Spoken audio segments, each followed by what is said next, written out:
I just want to start off today's video by giving a huge shout out to that one dude that left a used condom right next to my vehicle.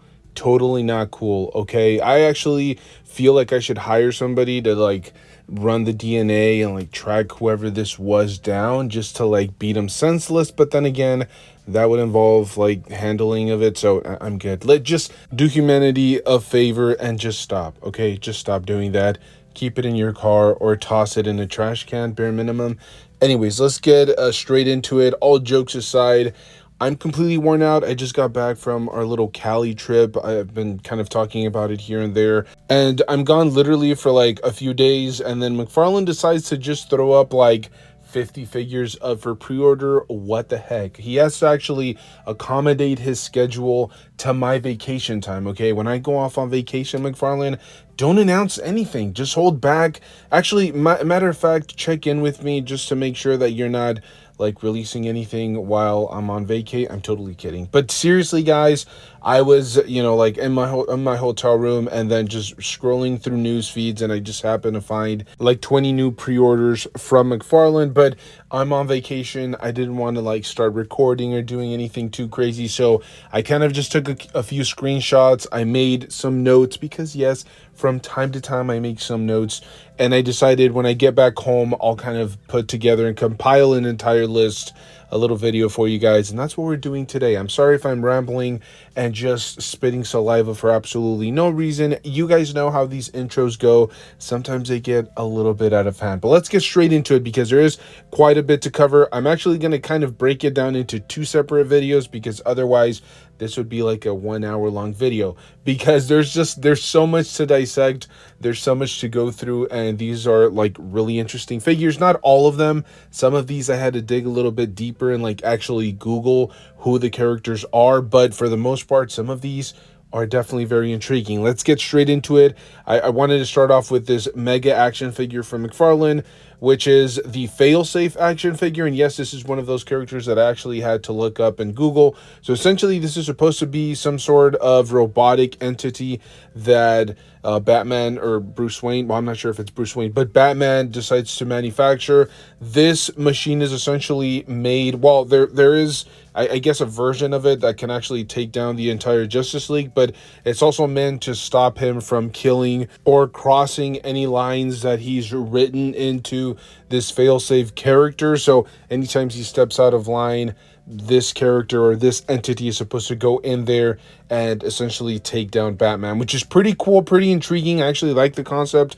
It's not something that I had seen before or I had heard about, or maybe I had in passing here and there from a storyline, but it was cool to kind of go back and revisit it. I like the idea. It's kind of intriguing to me.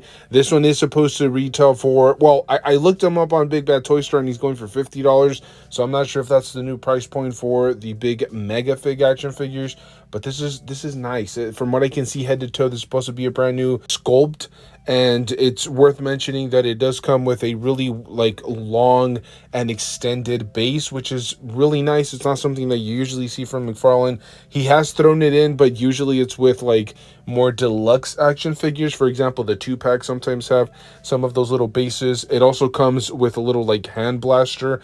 I like this. It's neat. It's interesting. It's not something that necessarily fits into my display, but I can appreciate when McFarlane is digging a little bit deeper and finding characters that people may be really interested in.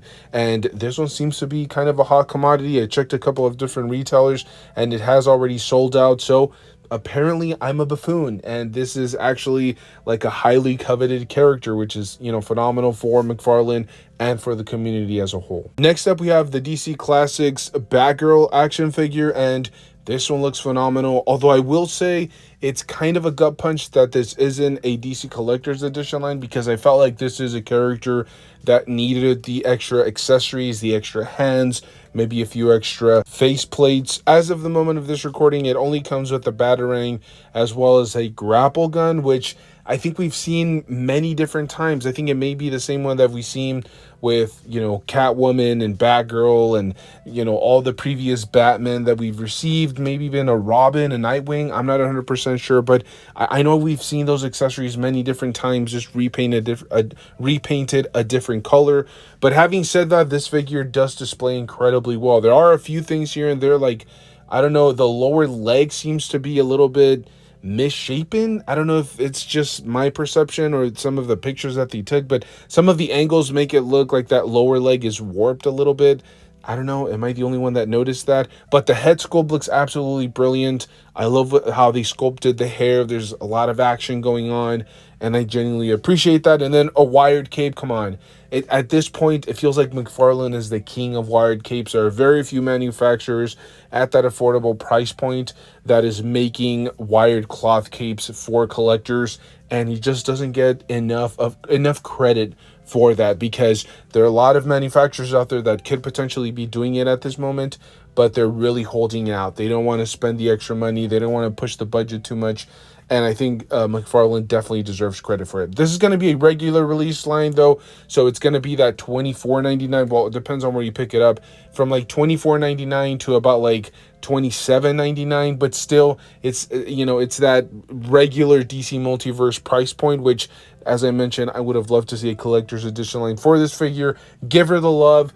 Give her all of the attention. Maybe McFarlane decided to not push it too much, because let's not remember, one of the last few, well, there have been quite a few that have been featured, female characters that have been featured in the collector's edition line, like Huntress, Power Girl, and a few others that just didn't necessarily fly off the shelves. People were not as interested in them, and maybe that's why he decided to kind of scale back and just be a little bit more cautious and not run into that same situation where those figures are just hitting clearance stores. They're hitting, clearance sections, and not that many people are interested in them. Next up, I thought that we would take a really quick look at the classic Scarecrow action figure, also offered from McFarlane, and similar to the Batgirl action figure. I'm not sure what happened here. I'm not sure why he decided to, again, scale back on, really spending on this figure. He put a lot of budgetary constraints on these two characters that I think definitely deserved a ton of love. People have been wanting a classic looking Scarecrow for what seems like, well, essentially since he picked up the license, and when he finally decides to release it, he gives it the bare minimum of accessories. He gives him a skull and a sickle. That's it. Now, they could have easily gone back and done more collector edition style accessories for this figure, an extra head sculpt or something along those lines. But instead, I feel like he went bare bones with it. And I'm not sure. I'm not sure if this is the route that I would have taken. These are two characters that are big heavy hitters.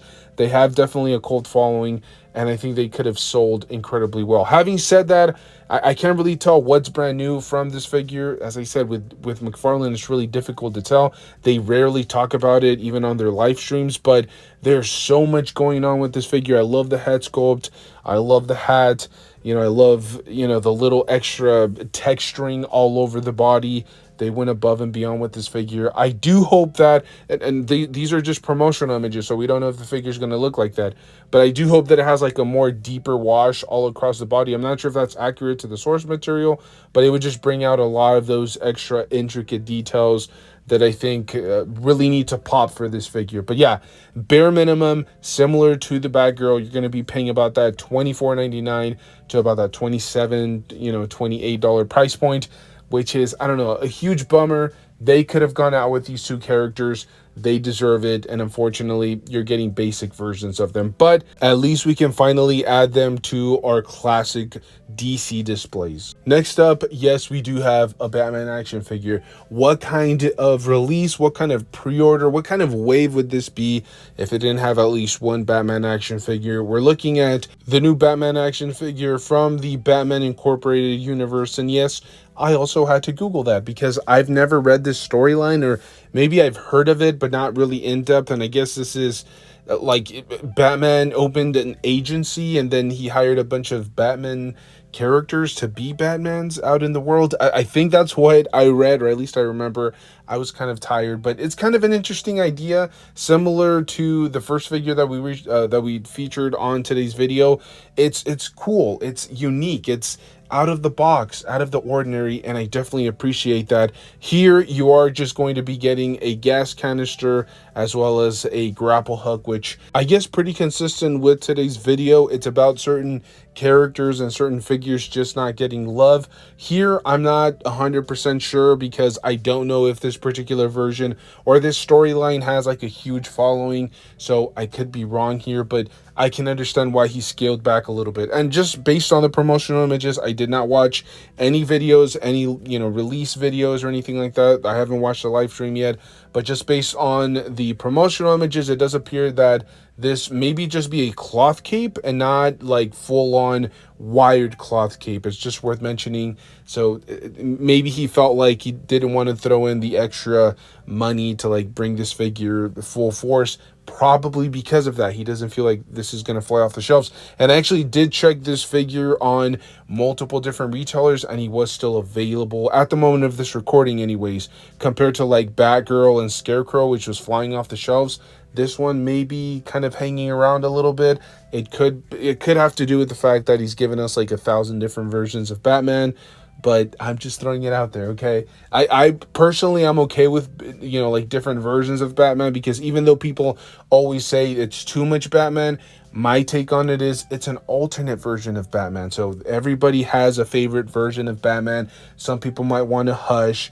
Some people might want like a Michael Keaton Batman. Some people, it's just different strokes. So I guess it's that kind of thing. Overall, I really like the design. I like the color palette. I don't know if we've ever gone a gas canister with a DC Multiverse line. Correct me if I'm wrong, but that could be a new accessory that they're finally trying out. So it's a cool, neat addition. If you guys are interested in it, it is at that base price point, though, similar to Scarecrow and Batgirl as well. Next up, we have another character from the Hush universe. We're looking at Riddler, and he will only come with the cane. Now, I will say it's a double-edged sword here, because it's nice to see more characters from the Hush universe. We've already gone to Batman, we've gone to Superman, so on and so forth. It's really nice. I didn't think that they were actually going to go back, especially with the DC license ending, and actually continue that particular storyline, but here we are again. And let's not forget, Hush did get kind of like a sequel comic book run not too long ago, even though there was already a sequel to the Hush universe. But this is, I guess, like a more dominant version of, or I should say a more direct sequel to the original Hush storyline, which maybe this is kind of launching people's interest or collectors' interest into the Hush universe. Regardless, if you guys are interested in this Riddler, it is now up for pre-order, and it's, again, lacking in accessories. I'm not sure why. They're really scaling back on what they're offering with each individual figure. It's always been an issue with McFarlane, the lack of accessories, but it's only starting to get worse and worse, especially with him losing the DC license. I don't see any of the last few figures for the McFarlane DC universe ever having, more than like a couple of accessories here and there. Next up, we're looking at that Earth 2 Society Batman, which I have no familiarity with. As you guys can tell, a lot of these figures are pretty deep cuts, or at least they're deep cuts to me, because I really haven't been keeping up too much with the comic book universe recently. But this is an interesting take on Batman.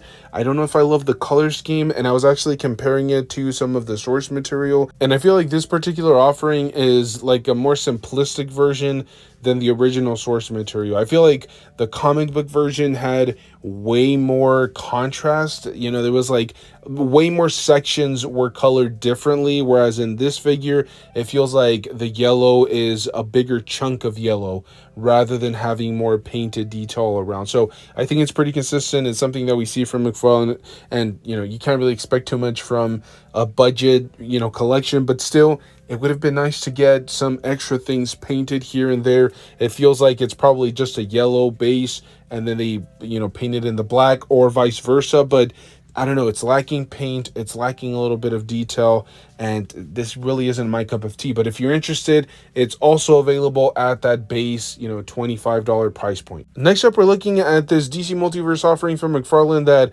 I guess is Black Mask as Batman. There was a storyline somewhere where he became Batman somehow, some way. I guess that's what they're going for here, but it's an interesting take. It's something varied. I know a lot of people are going to sit there thinking, another Batman? Please stop, okay? Hand the license to Mattel already. But maybe there are people out there that are really interested in this figure. This one does actually come with a decent array of accessories. I'm not sure if these have something to do with the character. Like, are they iconic? Are they important to the character's progression? But he does come with a set of keys, a syringe, and then some extra hands, and then a wired cape. Wow, I'm actually pleasantly surprised that he added a few extra accessories with a character that I'm not familiar with. So this is interesting. I'm not sure if he could have maybe used that budget for the Batgirl figure or the Scarecrow, because I feel like those are lacking. And then for some unknown reason, this one gets a few extra accessories. And let's not forget that the incorporated Batman actually came with, well, from what I can tell, just a cloth cape, not the wire running through it. And then this one does get a wired cloth cape. So maybe I'm confused. Maybe I don't know that this is a very popular version of Batman, or Black Mask in this particular case, but it's kind of interesting. I'm sure McFarlane ran the numbers and figured like this character is going to have a little bit more support than some of the other ones. Having said that, I actually did check a couple of retailers and it's still available, even though the Batgirl and the Scarecrow completely flew off the shelves. So I'm not sure if he's like adding or I'm not sure if he's slicing the budget appropriately here. It feels like characters that are a little bit obscure, not as well known, are getting way more accessories, and then the ones that everybody wants are lacking accessories. Why would you do that? I don't know. It's a little bit of a head scratcher, but if you guys are interested, it's also available at that base price point for the DC Multiverse, about $25 to $28. Next up, we have Thomas Wayne from the Flashpoint Universe storyline. If you guys are not familiar with it, it's essentially, Flash goes back in time and I guess he alters things, or he alters certain things, and then essentially Thomas Wayne, or Bruce Wayne's dad, ends up becoming Batman somehow. But the most interesting part about this is a figure that we've already seen before. I think like at least a couple of different times. This is a reissue or a re-release, right? I guess I should say a variant of the original one. It's essentially just like a white and red color scheme on it. They're referring to it as a white and red accent. This is supposed to be a Big Bad Toy Store exclusive. It's going to be limited to 3,000 pieces, and it does come with a couple of pistols as well as a little card. That's about it. And it's, I forget, it's going to come in this really neat, cool, slick packaging, so that way it's like quote unquote collector friendly. I'll be honest with you guys, I just made a video about this. If you guys are interested in listening to me rant about these ridiculous color variant store exclusives, go ahead and check that out. But in case you guys are wondering, I'll encapsulate it for you, or you guys can go ahead and watch the video. I think this is complete madness. This is buffoonery. He could easily just be porting more energy into doing something different, and instead all he's doing is just adding a different color palette to those figures and then reselling them at a higher price point. This is going to be $29.99. There's nothing new, there's nothing innovative here. It's the same figure that he released prior, just with a different color job. I'm not sure why people are supporting this. I'm not sure why people are happy about this. And honestly, I feel a little bit dirty supporting McFarlane while he continues to do this in the background. I just don't understand it. It's baffling to me. So this is, like I said, limited to 3,000. It's going to be a Big Bad Toy Store exclusive, and it still hasn't sold out. That just tells you that there isn't the support that I think that either the retailer or that McFarlane himself thinks that there is. But I just don't understand. This is a head scratcher to me. Why manufacture, or why limit the manufacturing of like Scarecrow, Batgirl, and all these other figures that are flying off the shelves, only to make this white and red accent of a figure that we've already seen before? It's already been done. It's already out there. So I don't know. It's frustrating all around. And like I said, just seeing it sitting there on store shelves is so satisfying. Even though I think there is a slight possibility that some of these figures do gain value in the foreseeable future. That's like way down the road. That's like when McFarlane has lost a license and these figures become a little bit more scarce. There's less and less out there, maybe, and because there's like a 3,000 limited number. And by the way, are we even going to trust that number? Like, where is that number coming from? Because it feels like every time they switch it up, like sometimes they've had some of these that are exclusive to like, or are limited to like 3,010. Why add the extra 10 in there? It's such a weird number. I don't know.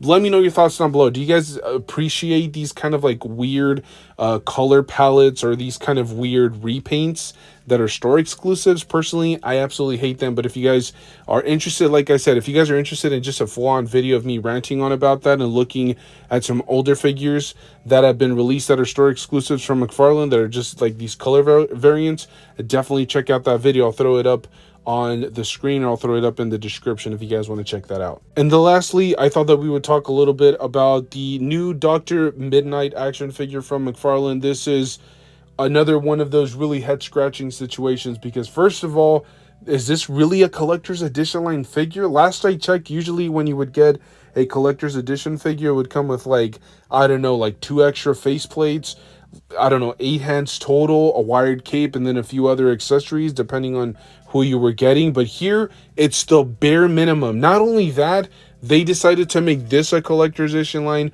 over the Scarecrow and Batgirl figure. Why is this figure, does this figure actually have the like base foundation that I'm not familiar with? Because I always assumed this was kind of like a C-list character. I don't think there are many like young people out there or just general people out there who know who Dr. Midnight is. And so, I don't know, this is kind of a baffling situation. We already know that if you're looking to purchase the DC Collector's Edition line, depending on where you're picking it up from, you're paying bare minimum $35. Here you're getting 6 hands total, you're getting the little owl accessory, and then obviously a wired cape. But here's the problem, no extra faceplates. I would expect at least 3 different faceplates and maybe a grand total of 8 hands or 4 pairs. You're not getting that at all. Now, what's interesting is that having said all of that, the figure has sold out. Well, at least I checked Amazon and Big Bad Toy Store, and both of those were sold out. I'm not sure if other ones are going to pop in and out of stock, but that's kind of interesting to me. I didn't know that he had that much of a following. Or the secondary option here, or the secondary theory, is that McFarlane decided to make this a collector's edition line. That way he wouldn't lose as much money. He figured this figure is not going to fly off the shelves, or at least he's going to make a very limited amount, but at that $35 price point with less accessories. But I don't know, if you really are questioning your choices that much as a manufacturer, maybe you shouldn't make that action figure to begin with. You know, because now you're offering a basic DC Multiverse action figure at a collector's edition line price point, even though you're not adding that many extra accessories or extra pieces. I'm not sure if I completely support this from McFarlane. I understand the mindset behind it, but it feels a little bit dirty to the consumer. Having said that, the figure does look really well done. I love some of the shade work. It appears that there's some shading around the mid-torso. It really brings out the detail. It kind of makes him, you know, a grittier, kind of scuffed up character. And I like that from McFarlane. I like when he adds a little bit of shading and extra paint to the figures. Having said all of that, I'm going to end the video here because I've done so much ranting. I've spit so much saliva here. And I do actually have like a few other characters and action figures that I want to talk about. But I'm going to save that for a separate video because, as I said, there's only so much saliva that I can spit out of my microphone in one given instance. And I feel like I've reached the maximum capacity for today. So we're going to circle back around. There are some new like live action theatrical releases for the Michael Keaton universe, so I will be talking about those in a separate video. Stay tuned. There's so much to talk about. There's so much good stuff being announced and released.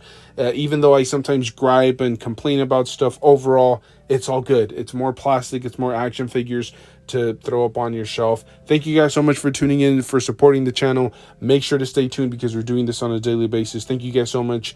I'll see you guys in the next one.